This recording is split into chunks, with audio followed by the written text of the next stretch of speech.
Yeah, hi everyone. This is Pelu Awofeso from Travel Next Door, having a conversation with Stu and Janelle Clark, who are Australians traveling the world on 2 motorbikes and 2 dogs. Yes. And we are right now in Ore, in Ondo State, southwestern Nigeria. And as a traveler myself, I was actually happy to see both of them travel and ride into the same hotel that I'm booked in. And we struck up a conversation, and we've been having a good time ever since. So I thought it would be a good idea to have a chat with them to know why they are doing this, what their experiences have been like, especially in Nigeria, and then all sort of other questions. So please just tell me, what was the motivation for this trip, for you traveling the world on a motorbike?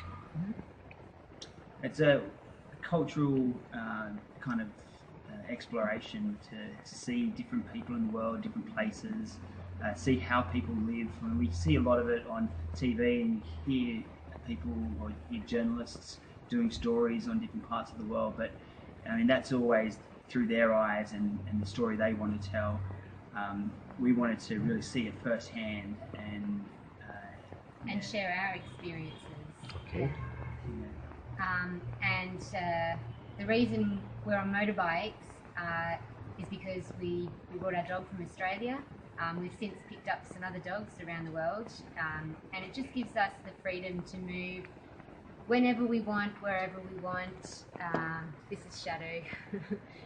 Yeah, it's a really good way to travel. It's not too expensive, the running costs and the maintenance costs. So that's why we're on motorbikes. And it lets us really engage with the local population as well, because everyone sees you. You're very vulnerable, and you need, when things break down, you're stuck, and you get people come and help you all the time. So it's a really great way to travel and see and engage with the local population anywhere you are.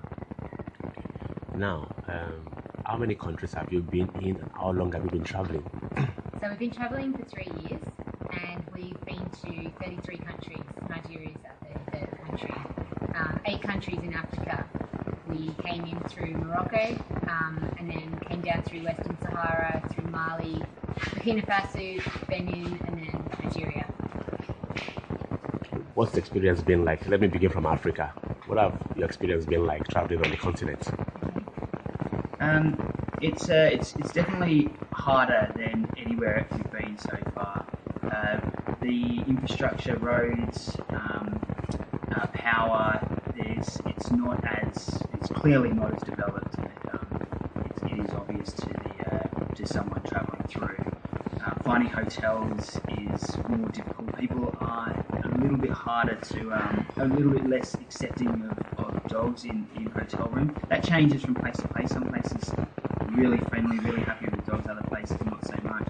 But the people that you meet on the road, people have been fantastic in Africa, completely different to what the Western media kind of portray as the African people. But it's definitely recommended for people that you don't have to feel scared. That's what everyone tells you. It's a very scary place. People are out to kill you. That's not at all our experience. We just had people, really lovely people, helping us out, wanting to be involved, wanting to know our story. Why do you have to travel with your dogs? Or why do you have to collect dogs or get dogs on your way all over the world? Well, we love dogs. And is it not an inconvenience? No, I think anything you love is never an inconvenience. We love dogs. We've always had dogs growing up. We had a dog in Australia that we started our trip with. She unfortunately passed away from cancer. We're set up for travelling with dogs, so when we've adopted 2 street dogs in South America, possibly open to a third. It's not an inconvenience, it's a challenge, but it's shaped our trip in a very unique way. We've been able to give them so much, and they give us so much back.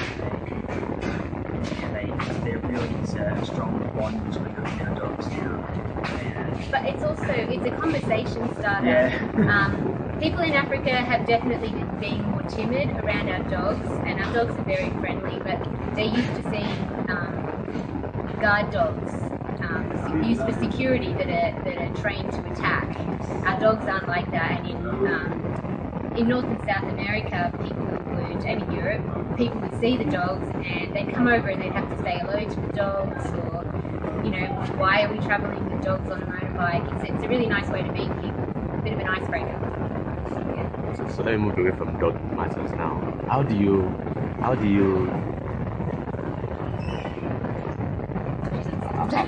what sort of, how do you, when you choose your accommodation, I mean, how do you select an accommodation? Do you camp wherever you go? Do you go to the 3-star hotels, 1-star hotels? What is your choice of